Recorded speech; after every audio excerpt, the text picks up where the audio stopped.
Assalamualaikum warahmatullahi wabarakatuh. Perkenalkan, nama saya Fenty Saraswati dengan NIM F126121105. Nah, di sini saya akan mempresentasikan sebuah materi dari mata kuliah pengembangan kepribadian sosial, yaitu yang ada di buku Psikologi Sosial tentang sikap. Nah, mata kuliah ini diampu oleh dosen pengampu Ibu Feni Carolina M.A. Tesol, atau kerap kali mahasiswa program studi pendidikan IPS sebut dengan Mem Feni. Nah, selanjutnya kita langsung saja untuk membahas di bab 4 tentang sikap ini. Karena materi ini sangat bermanfaat karena kita mengalaminya sendiri dalam kehidupan sehari-hari, maka kalian jangan lupa tonton video ini sampai akhir. Oke. Nah, sebelumnya akan muncul sebuah pertanyaan, apa sih itu sikap? Nah, di sini saya mendefinisikan sikap itu yang pertama itu secara umum. Nah, secara umum itu sikap merupakan reaksi atau tanggapan yang diberikan seseorang individu kepada orang lain untuk mendapatkan dorongan untuk memberikan suatu respon. Nah, sikap ini secara nyata menunjukkan adanya kesesuaian reaksi terhadap dorongan hal tertentu yang dalam kehidupan sehari-hari merupakan reaksi atau bersifat emosional terhadap dorongan sosial. Nah, kemudian sikap ini juga didefinisikan menurut ahli, yaitu Jalaluddin Rahmat, di mana dia mendefinisikan sikap itu merupakan kecenderungan seseorang untuk bisa bertindak, berpikir, dan juga merasakan bahwa dirinya itu paling baik dalam menghadapi objek, ide, dan juga situasi tertentu. Nah, dari kedua pernyataan definisi tentang sikap ini, maka dapat saya simpulkan bahwasannya sikap merupakan tanggapan reaksi seseorang terhadap objek tertentu yang bersifat positif ataupun negatif, yang biasanya diwujudkan dalam bentuk rasa suka atau tidak suka, setuju atau tidak setuju terhadap suatu objek tertentu. Nah, kemudian yang kedua ada pembentukan sikap.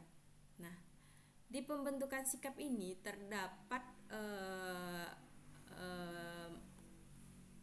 3 teori. Teori belajar di mana akan menjelaskan sikap ini secara detail. Yang teori pertama yaitu Classical Conditioning Theory. Nah, apa sih Classical Conditioning Theory ini? Classical Conditioning Theory menjelaskan bahwa pembentukan sikap seseorang itu terdapat pada kebiasaan yang dilakukan secara alamiah. Artinya, pembentukan sikap ini salah satunya dilandasi oleh persyaratan lingkungan atau sebuah aturan, sehingga suatu kebiasaan juga akan tercipta. Maknanya, ketika berada pada suatu lingkungan dan memiliki kebiasaan terhadap aturan yang ada di lingkungan tersebut, maka secara tidak sadar bahwa kita sudah melakukan kebiasaan itu. Saya berikan contoh agar kalian semua mengerti. Misalnya peraturan tentang jangan membuang sampah sembarangan atau buanglah sampah pada tempatnya. Nah, ketika kita melihat sampah jatuh lalu melayang di depan kita, otomatis dengan refleks atau tidak sadarnya kita akan memungut atau membuang sampah tersebut ke tong sampah secara langsung. Nah, seperti itulah maksud dari Classical Conditioning Theory. Nah, untuk selanjutnya ada Instrumental Conditioning. Nah, apa sih Instrumental Conditioning itu? Instrumental Conditioning menjelaskan bahwa pembentukan sikap terjadi ketika mendapatkan imbalan atau reward dan hukuman. Artinya,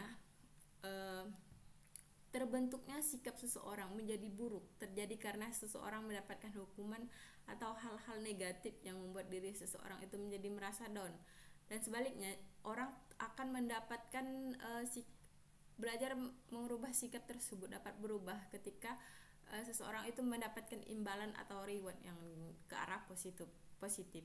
Contohnya saja seperti di dalam kelas terdapat siswa yang terdapat guru yang bertanya kepada siswa, dan ada salah satu siswa yang mengangkat tangannya, kemudian dia akan menjawab dan jawabannya itu benar, dan itu membuktikan bahwa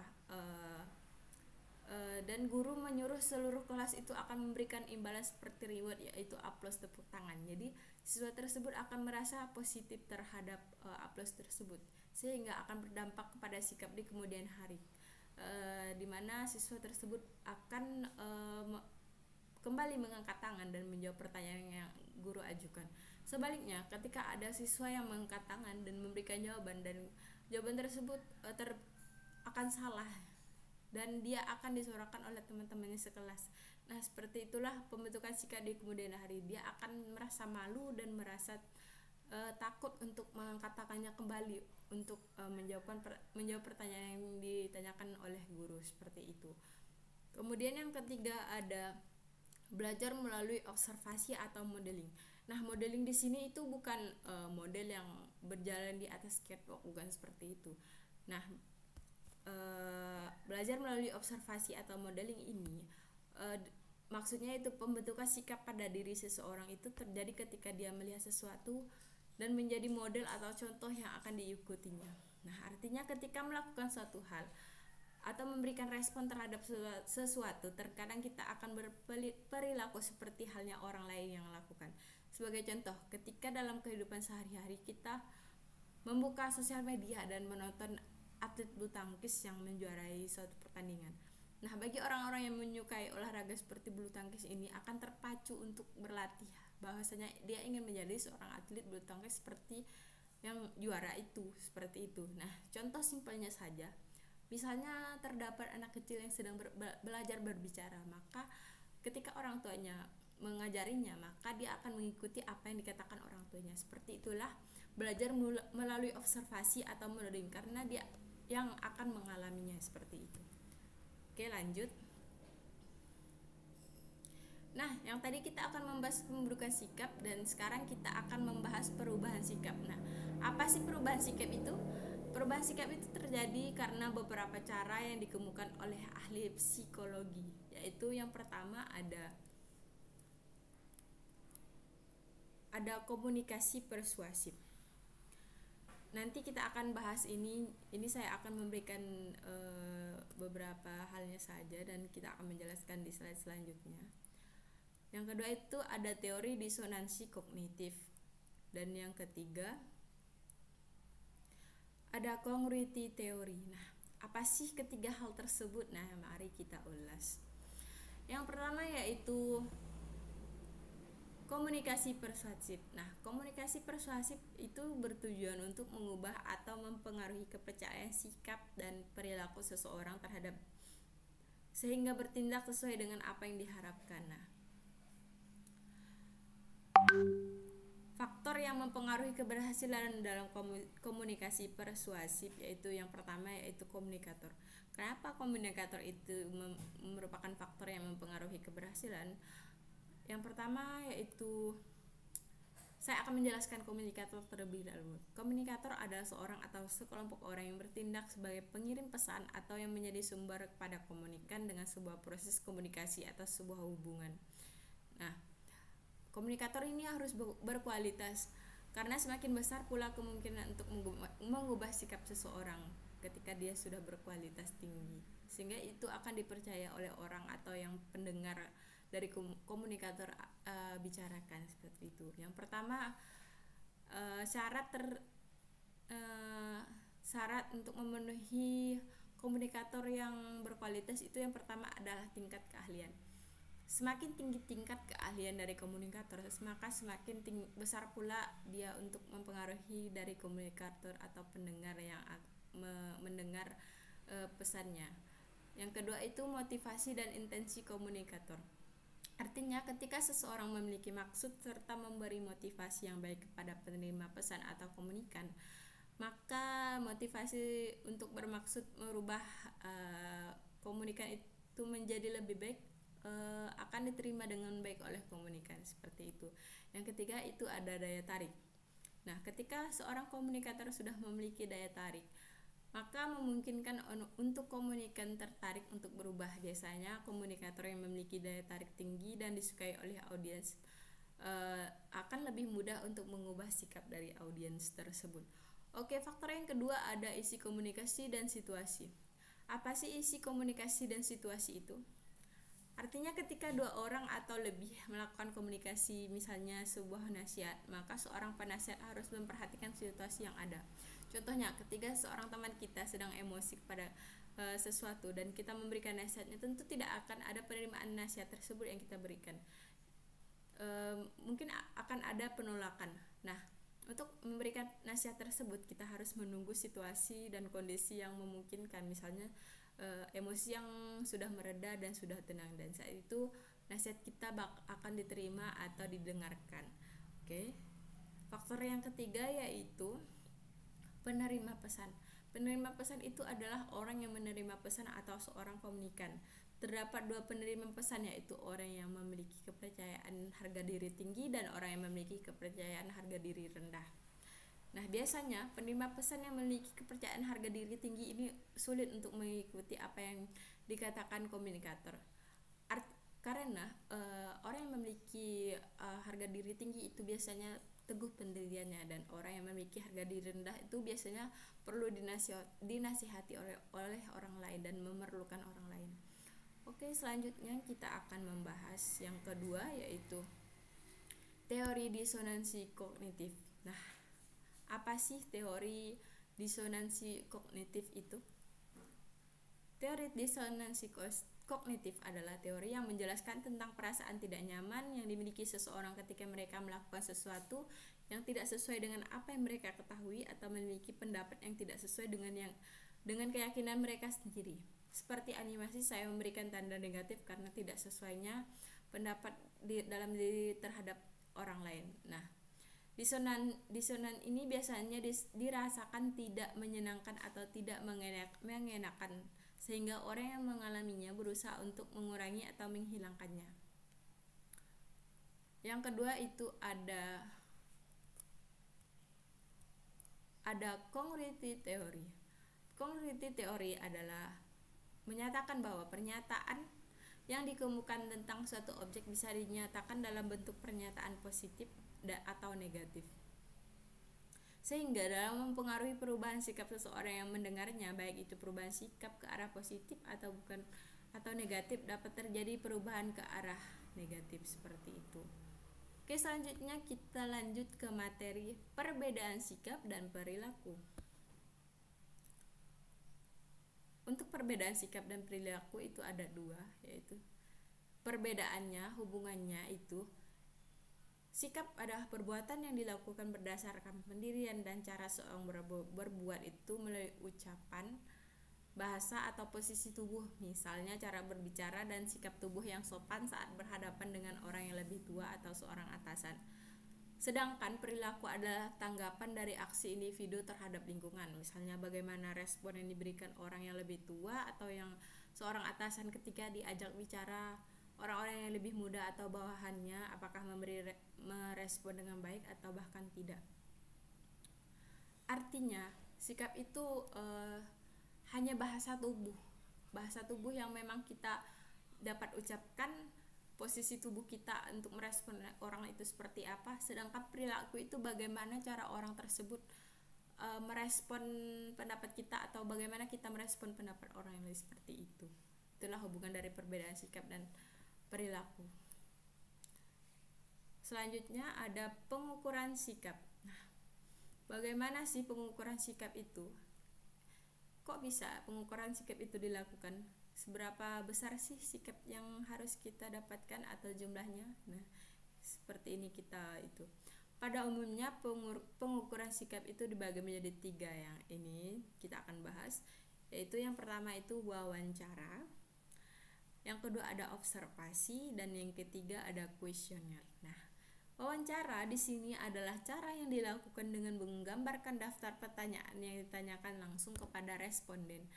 Kelemahan metode ini adalah responden seringkali merasa ragu untuk menjawab pertanyaan yang diajukan, sehingga hasil wawancara yang diperoleh dapat tidak sesuai dengan kenyataan. Nah, wawancara ini kita lakukan secara langsung di mana kita memberikan pertanyaan-pertanyaan yang dimana langsung kita jawab.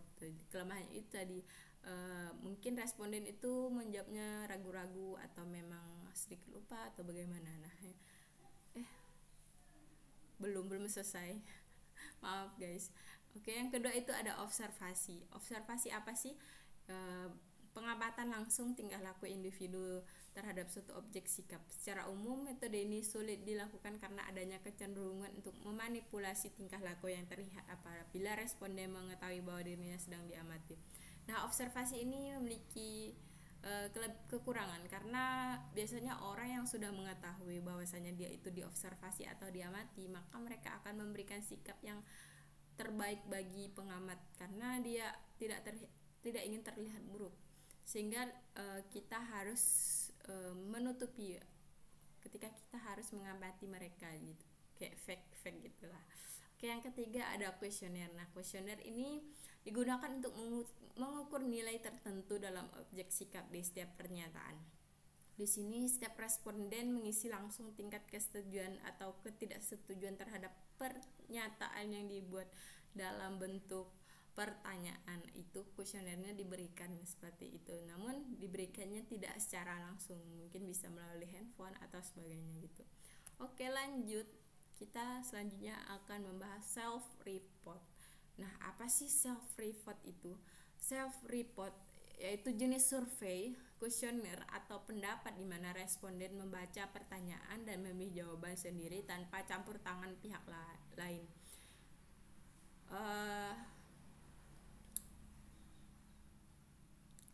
Dari beberapa bentuk yang dikembangkan dari teknik, masing-masing memiliki keunggulan dan kekurangan tersendiri. Nah, ini beberapa dari self report yang ada. Yang pertama adalah self rating scale.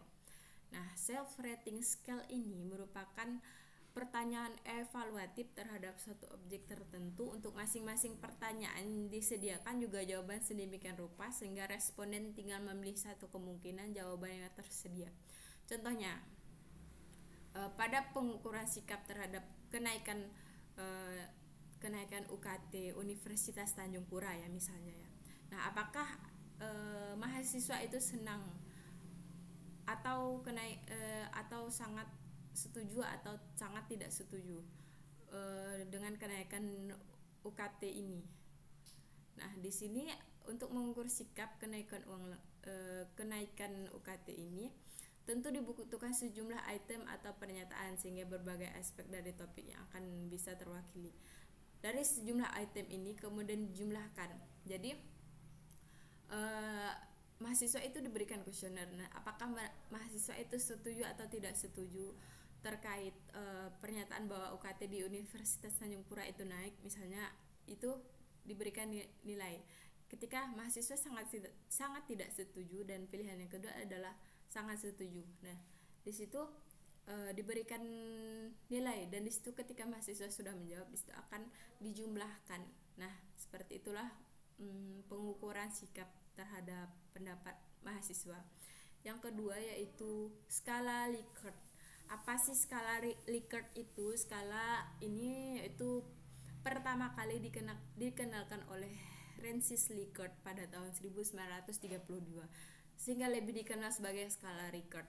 Tidak berbeda jauh dari self-rating, model ini juga menyediakan pilihan jawaban bagi subjek yang akan diukur sikapnya.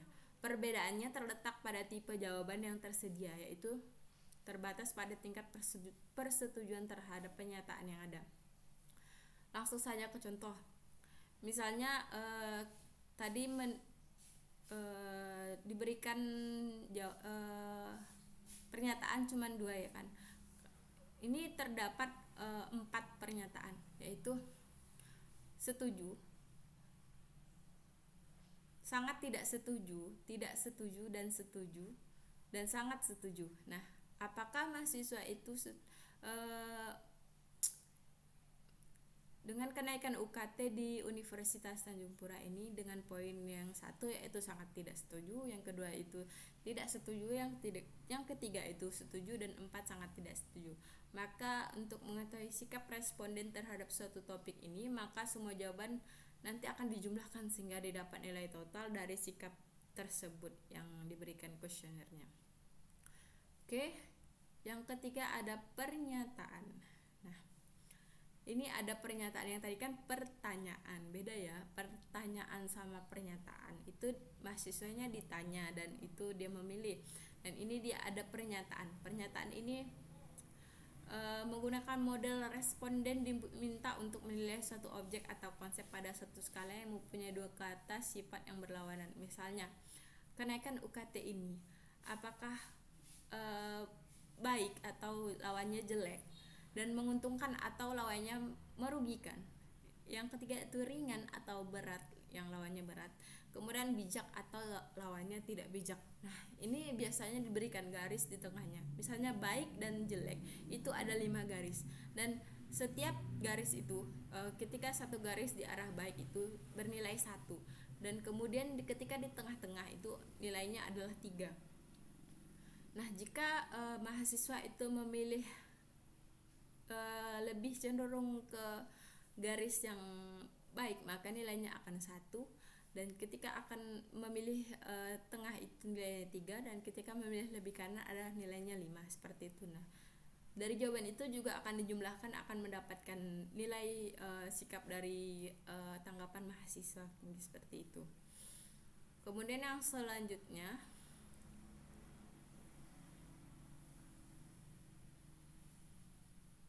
ada bedaan semantik.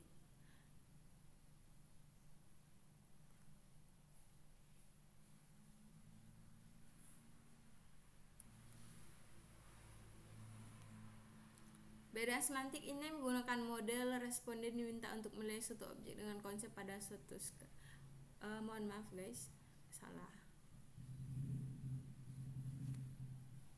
Menurut Osgood, skala bipolar ini mengandung 3 unsur, yaitu unsur evaluasi, unsur potensi, dan unsur aktivitas dari objek atau konsep yang akan diukur. Bentuk skala ini tampak lebih sederhana dibanding skala yang lain karena tidak perlu ada pertanyaan yang atau pernyataan yang panjang, tetapi cukup mencantumkan nilai, nama, topik, atau objek di bagian atas. Nah, seperti itu. Untuk materi selanjutnya adalah pengukuran fisiologis, dan ini adalah materi yang terakhir yang akan saya jelaskan. Nah, apa itu pengukuran fisiologis? Nah, alat yang digunakan dikenal sebagai bagian dari teknik Bogus-Pipelin yang bertujuan untuk meyakinkan subjek bahwa jawaban yang dikemukakan akan diketahui kejujurannya, sehingga ia akan berusaha menjawab secara jujur. Pada prinsipnya, alat ini tidak sungguh-sungguh dapat mengukur kejujuran, tetapi lebih berfungsi sebagai pendorong agar menjawab secara jujur. Ketika menggunakan alat ini, subjek dihubungkan dengan suatu alat dengan elektroda, bahwa setiap jawaban yang muncul dari subjek akan diproses untuk dicek kebenarannya oleh alat tersebut. Untuk meyakinkannya, dicoba kepada subjek untuk menjawab pertanyaan yang sebelumnya sudah ditanyakan melalui paper dan pensil test, sehingga jawaban sudah diketahui. Beberapa saat sesudah menjawab, tanda dari alat menunjukkan suatu arah. Bila jawaban sesuai dengan jawaban sebelumnya, tanda diarahkan ke arah yang menunjukkan bahwa jawaban ini benar, yang disimbolkan dengan warna, contohnya hijau. Dan bila menunjukkan ke arah tidak diperlihatkan yang salah, warnanya akan merah misalnya. Untuk seterusnya, alat ini tidak akan diperhatikan pada subjek, hanya diberikan bahwa alat itu bisa dilihat oleh tester. Dengan demikian, orang tersebut akan berusaha untuk menjawab secara jujur karena takut diketahui bila ia memberi jawaban yang tidak jujur. Sesungguhnya, tester tidak mengetahui tingkat kejujuran subjek dan proses pengukurannya. Nah, oke guys, terima kasih sudah menonton video kali ini yang aku buat dalam bentuk presentasi. Mohon maaf jika banyak kesalahan dan typo-typo dari mulut aku, dan semoga bermanfaat dari presentasi kali ini, dan semoga kalian selalu beruntung, dan jangan lupa like, comment, dan share. Dan assalamualaikum warahmatullahi wabarakatuh. Bye bye.